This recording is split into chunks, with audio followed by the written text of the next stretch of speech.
Hello friend, how are you? আশা করছি প্রত্যেকে ভালো আছো। আমি চাই তোমরা প্রত্যেকে ভালো থাকো, সুস্থ থাকো এবং ভালোভাবে পড়াশোনা করতে থাকো। আজকে তোমাদের জন্য নিয়ে চলে এসেছি সম্পূর্ণ একটি নতুন টপিক। এই টপিকে দেখাবো কিভাবে আমরা মডাল ভার্বের ইউজ করতে পারি। হ্যাঁ, মডাল ভার্বকে ইউজ করতে গেলে আমাদের কয়েকটি পয়েন্ট মনে রাখতে হবে। হ্যাঁ, প্রথম পয়েন্ট কি, মডাল ভার্ব কখনোই একা বসে না। অবশ্যই মডাল ভার্বকে বসাতে গেলে তার সঙ্গে একটি মেন ভার্বের প্রয়োজন হবে। এই মেন ভার্বটি হতে পারে কি, be verb, have verb, do verb. যে কোনো ভার্বই কিন্তু মেন ভার্ব হিসাবে বসতে পারে মডাল ভার্বের সঙ্গে। তো বেশি কথা না বলে আমরা চলে আসি সরাসরি আমাদের বোর্ডে। হ্যাঁ, তার আগে বলে রাখি, দেখো স্পোকেন ইংলিশ শিখতে গেলে তোমাদের কিন্তু ধৈর্য রাখতে হবে।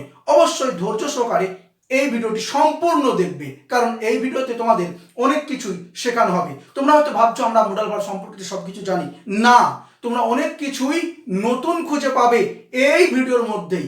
অবশ্যই অবশ্যই তাই ভিডিওটি না টেনে প্রথম থেকে শেষ পর্যন্ত অবশ্যই দেখবে।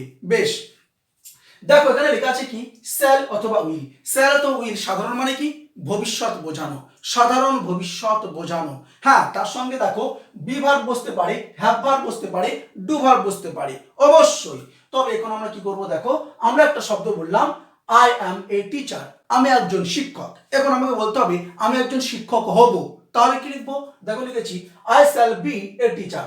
এই বাক্যটাকে ভালোভাবে দেখো, শুধুমাত্র আমরা একটি শ্যাল করেছি বেশি, একটি শ্যাল অতিরিক্ত লিখেছি, ঠিক সাবজেক্টের পরে একটি শ্যাল লিখেছি। এই কারণে দেখো এটা কি হয়ে গেছে, সাধারণ ভবিষ্যৎ। তাহলে কি, I shall be a teacher, আমি একজন শিক্ষক হব। তাহলে শ্যাল কি করলো, সাধারণ ভবিষ্যৎ বুঝিয়ে দিল। হ্যাঁ, এইভাবেই শ্যাল আর উইল সাধারণ ভবিষ্যৎকে বোঝায়। দেখো আই শ্যাল, উই শ্যাল, বাকি সব ক্ষেত্রেই উইল। ক্লিয়ার? তবে হ্যাঁ, কোনো কোনো ক্ষেত্রে যদি কোনো কর্ম জোর দিয়ে বোঝানো হয় তাহলে সেক্ষেত্রে স্যারের জায়গায় কিন্তু উইল ব্যবহার করা হয়ে থাকে। তবে সেটা এখন আমরা করব না। বেশ, এবার দেখো আমরা কি করব, I shall have a teacher, আমার একজন শিক্ষক আছে। হ্যাঁ, এখন আমাকে বলতে হবে যে আমার কিছু থাকবে, এখন নয় ভবিষ্যতে থাকবে। তাহলে কিভাবে ব্যবহার করব, অবশ্যই শ্যাল হ্যাভ। দেখো I shall have a teacher, আমার একজন শিক্ষক থাকবে। I shall have a car, আমার একটি কার থাকবে। I shall have a house, আমার একটি বাড়ি থাকবে। I shall have a pen, আমার একটি পেন থাকবে। তাহলে যত কিছু থাকাথাকির ব্যাপার কি, আমরা অবশ্যই শ্যাল হ্যাভ ব্যবহার করব। এবার দেখো কখনোই আমরা কিন্তু শ্যালের পরে হ্যাড ব্যবহার করব না, কারণ আমরা জানি মডাল ভার্বের পরে বি ওয়ান বসে। কি বসে, বি ওয়ান। এখন দেখো আমরা স্যালের পরে কখনোই আমি যার ওয়াজার ব্যবহার করতে পারবো না, সব সময় স্যালের পরে বি ব্যবহৃত হবে হওয়া অর্থে। যেমন দেখো I shall be a teacher, দেখো অ্যামটিকে আমরা বি তে পরিণত করেছি। ঠিক সেইভাবেই আমরা হ্যাভ ভার্ব যখনই ব্যবহার করব অবশ্যই শ্যাল বা উইলের পরে সব সময় হ্যাভ লিখবো, কখনো হ্যাজ বা হ্যাড লিখবো না।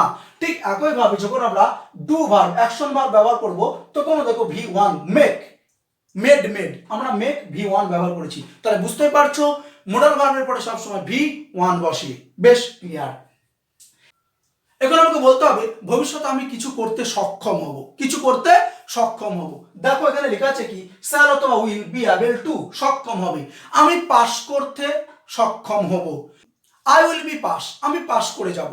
আই উইল বি পাস, আমি পাস করে যাব। কিন্তু আমি এখন বলবো আমি পাস করতে সক্ষম হব, তাহলে কি বলবো, I will be able to pass. তাহলে এই অ্যাবল টু মানে কি, সক্ষম হওয়া। আমি বলতেই পারি আই উইল বি পাস, আমি পাস করে যাব, কিন্তু আমি বললাম কি, I will be able to pass, আমি পাস করতে সক্ষম হব। I will be able to made a car, আমি একটি গাড়ি তৈরি করতে সক্ষম হব। I will be able to break a house, আমি একটি বাড়ি ভাঙতে সক্ষম হব। ঠিক এইভাবে কি বলতো, আমরা যদি সক্ষমতাকে বোঝাতে চাই অবশ্যই অ্যাবল টু ব্যবহার করব। হ্যাঁ, শ্যাল কখন, আই শ্যাল, উই শ্যাল, বাকি ক্ষেত্রে সব উইল। বেশ পরিষ্কার? হ্যাঁ, এবার আমরা আসছি, দেখো এখন তো আমরা সব করলাম কি অ্যাফার্মেটিভ বাক্যে, এখন করব কি আমরা নাবাচক বাক্যে, নেগেটিভ বাক্যে। হ্যাঁ, তাহলে নট কোথায় বসাবো, আমরা প্রথমেই যে ভার্বটিকে পাবো সেই ভার্বটির পরে আমরা নট বসিয়ে দেব। তবে সে যে বাক্যই হোক না কেন, ভালোভাবে দেখে নাও। আই অ্যাম এ টিচার, আমি একজন শিক্ষক, আমি করব কি, I am not a teacher.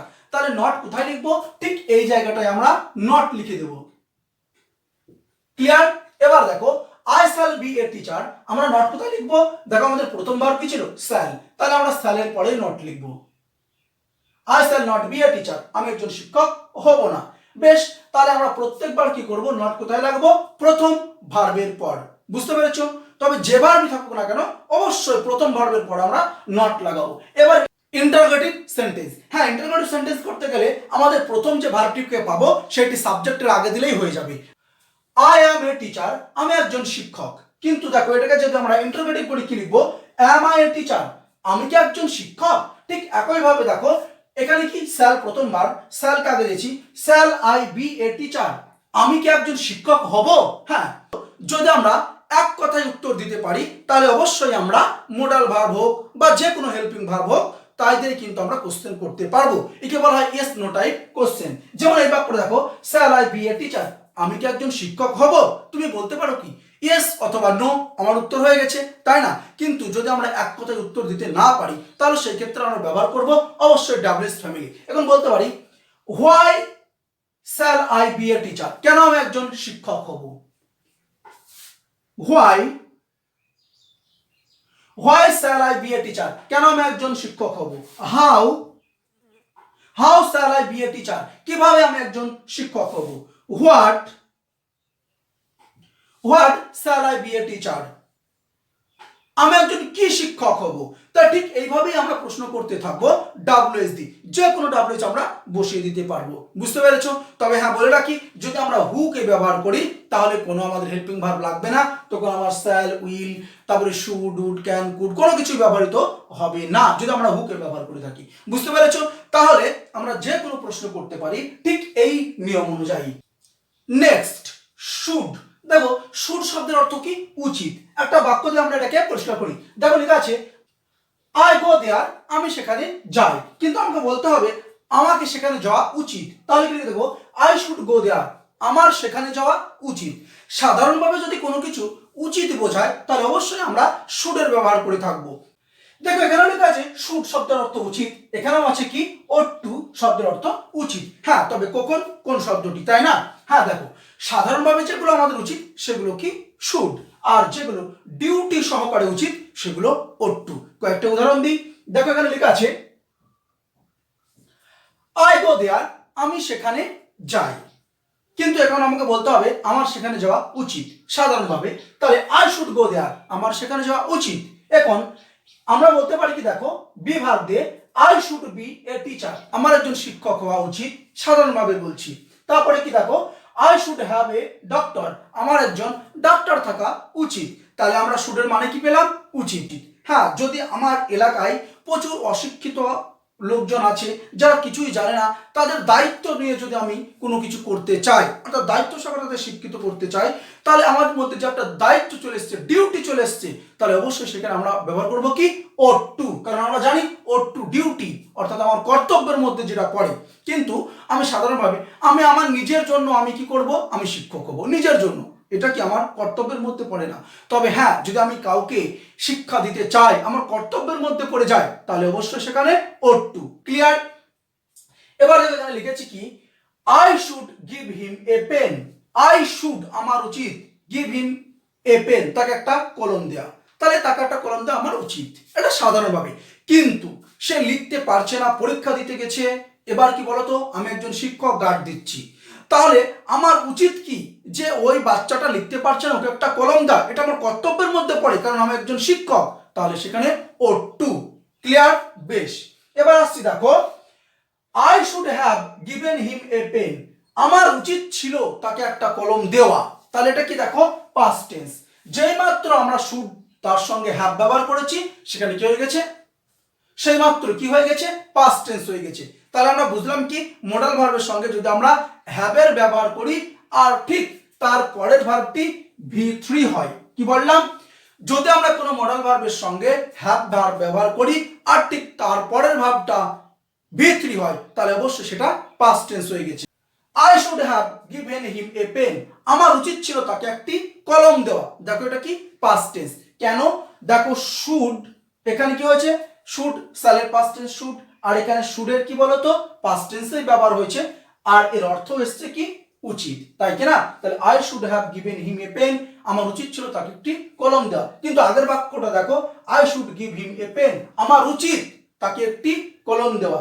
তাহলে দেখো এখানেও শুড এখানেও শুড, এই একই। দেখো এই শুডটা কি পাস্ট টেন্সের কাজ করেছে, কিন্তু এই শুডটা পাস্ট টেন্স নয়, প্রেজেন্টে কাজ করেছে। তাহলে পার্থক্য কোথায়?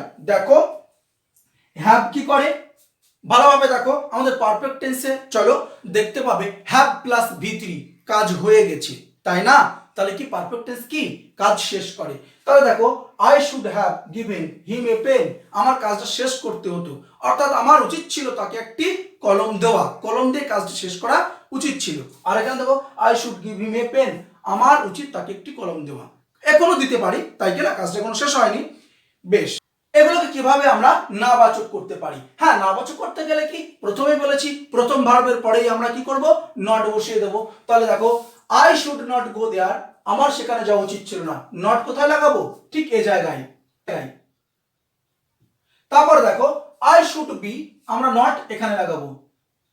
তারপর দেখো প্রত্যেকবার নট কোথায় লাগাচ্ছি, প্রথম হেল্পিং ভার্বের পর। বেশ, ঠিক এইভাবে দেখো এখন আমরা ডাব্লিউএস করব। দেখো শুড আই গো দেয়ার, আমার কি সেখানে যাওয়া উচিত? আমি বলতে পারি হ্যাঁ অথবা না, ইয়েস আর নো, কিন্তু আমাকে এক কথায় উত্তর দিলে হবে না। আমি বলতে পারি হোয়াই শুড আই গো দেয়ার, কেন আমি সেখানে যাব? তাহলে এক কথায় উত্তর দিতে পারছো না, তাহলে কারণটি বলতে হবে। তাহলে আমরা এভাবেই ডাব্লিউএস ফাইনালিকে ব্যবহার করব। হাউ শুড আই গো দেয়ার, সেখানে আমি কিভাবে যাব? হোয়াই শুড আই গো দেয়ার, কেন আমি সেখানে যাব? হোয়েন শুড আই গো দেয়ার, কখন আমি সেখানে যাব? তাহলে কি বলতো, যে কোনো ডাব্লিউএস আমরা প্রথমে বসিয়ে দিতে পারি। আর দেখো you are to fight for your nation, তোমার উচিত তোমার নেশনের জন্য যুদ্ধ করা, তাই কি না, নেশন দেশ জাতি, বুঝতে পেরেছো? তাহলে দেখো আমরা যখন আমাদের দেশের জন্য লড়বো, তাহলে এটা কি আমার কর্তব্যের মধ্যে পড়ে, আমার দেশ যদি কোনো বিপদে পড়ে অবশ্যই আমার দেশের জন্য লড়তে হবে, এটা আমার সাধারণ ব্যাপার নয়, এটা আমার কর্তব্যের মধ্যে পড়ে, ডিউটির মধ্যে পড়ে। তাহলে কি বলতো, অবশ্যই আমরা ওট টু ব্যবহার করব। হ্যাঁ, ওট টু তো ব্যবহার করলাম, তাহলে নেগেটিভ কিভাবে করব? দেখো ইউ ওট নট, তাহলে কি বলতো, প্রথম যে আমার হেল্পিং ভার্ব থাকবে তারপরে আমরা নট বসিয়ে দেব, বুঝতে পেরেছো? এবার এটাকে আমরা কি করব, প্রশ্ন করব। প্রশ্ন করলে কি বলতো, প্রথম হেল্পিং ভার্ব কি করে, সাবজেক্টের প্রথমে চলে আসে। তাহলে ought you to fight for your nation, তোমার কি উচিত নেশনের হয়ে যুদ্ধ করা? হ্যাঁ অবশ্যই, বুঝতে পেরেছো? তাহলে এইভাবে আমরা কি করব, অ্যাফার্মেটিভ থেকে নেগেটিভ করব, আবার ইন্টারোগেটিভ করব। বেশ ক্লিয়ার। নেক্সট ক্যান, ক্যান শব্দের অর্থ কি, সক্ষমতা, অর্থাৎ আমার পড়ার ক্ষমতা আছে। একবার ভেবে দেখো, এটাকে বলা হয় এবিলিটি, সক্ষমতা। আর এর পরে আছে দেখো মে মাইট মাস্ট, মে প্রেজেন্টে এটা সম্ভাবনা অর্থে, হ্যাঁ পারবো সম্ভাবনা, ঠিক সেইভাবে মাইট পাস্ট টেন্সে এটাও সম্ভাবনা, আর মাস্ট অবশ্যই। ক্যান শব্দের অর্থ কি, পারা, সক্ষমতা। মে, মে শব্দের অর্থ পারা কিন্তু সম্ভাব্য অর্থে পারা। মাইট, মাইট শব্দের অর্থ পারা পাস্ট টেন্সে সম্ভাব্য অর্থে। আর মাস্ট অবশ্যই। বেশ, কয়েকটি উদাহরণ দিয়ে এটা পরিষ্কার করি। দেখো আমি বললাম কি আই অ্যাম এ টিচার, আমি একজন শিক্ষক। এখন আমি বলবো যে আমি শিক্ষক হতে পারি, তাহলে কি লিখবো, দেখো I can be a teacher, আমি শিক্ষক হতে পারি, তাই কি না? এবার বলবো দেখো I can have a teacher, আমার একজন শিক্ষক থাকতেই পারে, তাই কিনা, আমরা তো বাংলায় বলি যে আমার শিক্ষক থাকতে পারে। এবার I can make a teacher, আমি একজন শিক্ষক তৈরি করতে পারি। হ্যাঁ, আমি একজন শিক্ষক তৈরি করতে পারি, ইচ্ছা করলেই পারবো, বুঝতে পেরেছো? এবার আমরা আসছি, দেখো এই দুটো লাইনকে খুব ভালোভাবে বোঝার চেষ্টা করো। I can have made a teacher, I can have made a teacher, আমি একজন শিক্ষক তৈরি করতে পারতাম। দেখো ক্যান হ্যাভ, করে থাকতে পারতাম, আমি করলেই করতে পারতাম কিন্তু করিনি। আর আগেরটা দেখো I could make a teacher, আমি শিক্ষক তৈরি করতে পারতাম, আমি শিক্ষক তৈরি করতে পারতাম। আর পরেরটা দেখো I can have made a teacher, আমি শিক্ষক তৈরি করতে পারতাম, দুটোই পারতাম কিন্তু পার্থক্য কোথায়? মনে করো আমি বললাম কি আমি সাঁতার খেলতে পারতাম, ঠিক আছে বেশ। এবার এক জায়গায় কি হয়েছে, একটি ঝামেলা বেঁধে গেছে। এখন কি কারণে ঝামেলা বেঁধেছে, দেখো একজন এসে বললো তুমি কেন সাঁতার খেলেছো, তুমি কি বলছো না আমি সাঁতার খেলিনি, কিন্তু সে বলছে কি তুমি সাঁতার খেলেছো। এখন তুমি বলছো কি আমি সাঁতার খেললেই খেলতে পারতাম কিন্তু সাঁতার খেলিনি। তাহলে খেললেই খেলতে পারতাম, আমার ক্ষমতা ছিল কিন্তু করিনি, সেই ক্ষেত্রে হচ্ছে কি হ্যাভ, সেই ক্ষেত্রে কি হবে have. I can have made a teacher, আমি একজন শিক্ষক তৈরি করতে পারতাম কিন্তু করিনি। আর দেখো জোর দিয়ে না, এবার বলবো I could make a teacher, আমি শিক্ষক তৈরি করতে পারতাম, অর্থাৎ আমি শিক্ষক তৈরি করতাম আগে, কিন্তু এখানে কোনো ঝামেলার ব্যাপার নেই। ক্লিয়ার, পরিষ্কার? ঠিক এইভাবে তোমরা করতে থাকবে। এবার দেখো I could have made a doll, I could have made a doll, আমি শিক্ষক তৈরি করতে পারতাম, জোর দিয়ে বলা। বেশ, এবার আমরা আসছি এগুলোকে কিভাবে আমরা নেগেটিভ করব। হ্যাঁ, নেগেটিভ করতে গেলে আমাদের কি প্রথম হেল্পিং ভার্বের পরে নট বসিয়ে দাও। দেখো ক্যান, ক্যানের পরে not, I can not be a teacher, আমি একজন শিক্ষক হতে পারবো না। I can not have a teacher, আমার একজন শিক্ষক থাকবে না। I can not make a teacher, আমি একজন শিক্ষক তৈরি করতে পারবো না। ঠিক এইভাবেই আমরা প্রত্যেকটি প্রথম মডেল ভার্বের পরে নট বসিয়ে দেবো। হ্যাঁ, এখন আমরা কিভাবে এগুলোকে ইন্টারোগেটিভ সেন্টেন্সে পরিণত করব। ইন্টারোগেটিভ সেন্টেন্সে পরিণত করতে গেলে প্রথমে কি করব, আমরা যে ভার্বটিকে পাবো সেটি সাবজেক্টের আগে দিয়ে দেবো। দেখো এই বাক্যটা দেখো, I can be a teacher, আমি একজন শিক্ষক হতে পারি। ক্যান মানে কি, পারা, সক্ষমতা। এখন কি লিখবো, দেখো ক্যানকে আগে দিয়েছি। Can I be a teacher, আমি কি শিক্ষক হতে পারি, প্রশ্ন হয়ে গেছে, ইন্টারোগেটিভ সেন্টেন্স। এখন আমি বলতে পারি কেন আমি শিক্ষক হতে পারি, why can I be a teacher, how can I be a teacher, তারপরে when can I be a teacher, কখন আমি একজন শিক্ষক হতে পারি। ঠিক এইভাবেই আমরা ডাব্লিউএস গুলো বসিয়ে দিয়ে আমরা কি আমাদের অর্থ অনুযায়ী আমরা ডাব্লিউএস কোশ্চেন তৈরি করতেই পারি। বেশ, এবার এটা গেল সক্ষমতা, মানে পারবই নিশ্চিত। কিন্তু এবার দেখো আমরা ব্যবহার করব কি, মে। মে মানে সম্ভাবনা। দেখো ইট মে বি রেইন, এটা বৃষ্টি হতে পারে, হবে গ্যারান্টি না। ইট মে বি রেইন, এটা বৃষ্টি হতে পারে। ইট মে বি কাম, এটা আসতে পারে। তারপরে তোমরা স্কুলে কি বলো, may I come in sir, প্রশ্ন করতে গেলে, তাই কিনা, may I come in sir, আমি কি আসতে পারি স্যার, মানে কি অনুমতি সাপেক্ষে। তাহলে আমরা বুঝতে পারলাম কি মে শব্দটি সম্ভাবনা অথবা অনুমতি স্বার্থে ব্যবহার করা হয়ে থাকে নরম সুরে। কিন্তু ক্যান কি বলতো, ক্যান সম্ভাবনা, নিশ্চিতভাবে পারা, তাই কিনা। এবার আসছি মাইট। মাইট কি, পাস্ট টেন্স, মে পাস্ট টেন্স মাইট। দেখো ইট মে বি রেইন, এটা বৃষ্টি হতে পারতো, এটা বৃষ্টি হতে পারতো, মানে কি বলতো, সম্ভাবনা হতে পারলেও পারতো।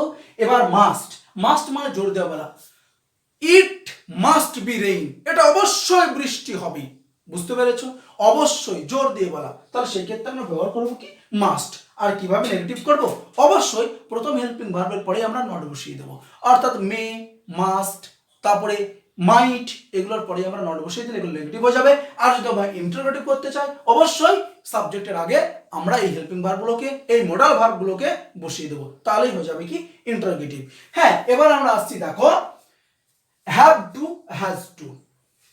এখন আমরা বলতে পারি যে আমাকে যেতে হবে, আমাকে যেতে হবে, আমাকে খেতে হবে, আমাকে খেলতে হবে। তাহলে এই শব্দগুলো আমরা কিভাবে বলবো, হ্যাঁ কয়েকটি উদাহরণ দিয়ে পরিষ্কার করি। হ্যাঁ বন্ধুরা, এখন আমরা বলতে পারি আমি খেলি, আই প্লে, আমি খেলবো, আই উইল বি প্লে। কিন্তু এখন বলতে হবে আমাকে খেলতে হবে, আমাকে খেলতে হবে, আমাকে খেলতে হয়। এগুলো কিভাবে লিখবো, তাই কি না, একবার দেখে নিই। দেখো হি হ্যাজ টু প্লে, তাকে খেলতে হয়, তাকে খেলতে হয়। এবার আমরা বলি দেখো আই হ্যাভ টু গো, আমাকে যেতে হয়, আমাকে যেতে হয়। I will have to go, আমাকে যেতে হবে। ঠিক একইভাবে আমরা পাস্ট টেন্স করব কিভাবে, হ্যাভ এর জায়গায় হ্যাড লিখবো। আই হ্যাড টু প্লে, আমাকে খেলতে হতো, আমাকে খেলতে হতো। এবার যদি আমরা বলি যে ভবিষ্যৎ কিভাবে করব, তাই কি না, ফিউচার টেন্সে যেতে হবে। দেখো রবি উইল হ্যাভ টু প্লে, রবিকে খেলতে হবে, আমরা বলতে পারি যে রবি খেলবে। হ্যাঁ, আমি সাধারণভাবে বলতে পারি যে রবি খেলবে, রবি উইল প্লে। কিন্তু আমাকে বলতে হবে রবিকে খেলতে হবে, রবিকে খেলতে হবে। তাহলে কি লিখবো, তাই কি না, তখন লিখবো কি রবি উইল হ্যাভ টু প্লে, রবিকে খেলতে হবে। বেশ পরিষ্কার। এইভাবে আমরা এই সেন্টেন্সগুলোকে তৈরি করব। এবার তারপরে আসছি দেখো ইউজ টু। ইউজ টু কি, যেগুলো আমাদের প্রত্যেক দিন করতে হয়, অর্থাৎ আমাদের অভ্যাসগত। I use to go school, আমি প্রত্যেক দিন স্কুলে যাই। তারপরে I use to eat rice, আমরা প্রত্যেক দিন কি করি, ভাত খাই। কিন্তু এবার আমাকে ইউজ টু অতীত অভ্যাস বোঝানোর জন্য, হ্যাঁ কিন্তু আমাকে বলতে হবে যে অতীতে কোনো কাজ আমরা অভ্যাসে করতাম, তাই না। আমি প্রত্যেক দিন সকালে মর্নিং ওয়াকে যেতাম, তাই কি না। তাহলে প্রত্যেক দিন যদি করে তাহলে ইউজ টু, তাহলে ইউজ টু পাস্ট টেন্সে, অতীত অভ্যাস। ঠিক সেইভাবে যদি আমরা ফিউচার বোঝাতে চাই তাহলে will use to, will use to এবার দেখো উড, উড শব্দের অর্থ কি? পছন্দ করা। হ্যাঁ, তোমরা বলতে পারো যে উইলের পাস্ট টেন্স উড, এখানে তো পছন্দ করার কোনো ব্যাপার নেই। হ্যাঁ, অবশ্যই উইলের পাস্ট টেন্স উড, যখন আমরা নেরেশন চেঞ্জ করি তখন উইলের পাস্ট টেন্স কি? উড। কিন্তু উডের আরেকটি মানে আছে, সেটা কি? পছন্দ করা। কিভাবে? দেখো, অনেকগুলো বস্তু আছে, তার মধ্যে তুমি যে কোনো একটি বস্তু পছন্দ করছো, আর তার জন্য অবশ্যই লাইক শব্দটুকু ব্যবহার করতে হবে। হ্যাঁ, অনেকগুলো এখানে বস্তু আছে, তার মধ্যে আমি যে কোনো একটিকে পছন্দ করব, তাহলে আমাকে অবশ্যই বলতে হবে উড লাইক। কি বলতে হবে? Would like. মনে করো তুমি একটি দোকানে গেছো, এই দোকানে অনেকগুলো জামা আছে, তার মধ্যে একটিকে পছন্দ করবে, তাহলে কি বলবে? I would like this shirt. আমি এই জামাটাকে পছন্দ করলাম। তাহলে অনেকগুলোর মধ্যে একটিকে পছন্দ করা, সেটা হচ্ছে উড লাইক। আমাকে লাইক শব্দটা কিন্তু অবশ্যই ব্যবহার করতে হবে, তার সঙ্গে কি? উড। ক্লিয়ার? বেশ। এবার নিড টু। নিড টু শব্দের অর্থ প্রয়োজন। আমার যেটা প্রয়োজন, দেখো I need a pen, I need a pen, আমার একটি কলমের প্রয়োজন। কিন্তু আমাকে লিখতে হবে কি? Need to. নিড টু যে লিখবো সেটা হয়ে যাবে কি? অতীতে অভ্যাসগত। I need to a pen, আমার একটি কলমের প্রয়োজন ছিল। বুঝতে পেরেছো? অতীতে হয়ে গেছে, কিন্তু যে নিড টু লিখেছি। ডেয়ার, ডেয়ার শব্দের অর্থ কি? সাহস দেখানো। তো এই ছিল তোমাদের একটি সাধারণ মডাল ভার্বের ক্লাস। হ্যাঁ, মডাল ভার্বের প্রত্যেকটি মডাল ভার্ব নিয়ে আমি আলাদা আলাদা ক্লাস তোমাদের করে দেখাবো। এবার বলো তো, এখানে অনেকগুলো মডেল আছে, তাই বিস্তারিত আলোচনা করতে পারিনি। অবশ্যই তোমাদের বিস্তারিত আলোচনা করে দেখাবো প্রত্যেকটি আলাদা আলাদা পার্টি। বেশ, ততক্ষণে তোমরা এটিকে বারবার করতে থাকো, যাতে তোমাদের সম্পূর্ণরূপে ক্লিয়ার হয়।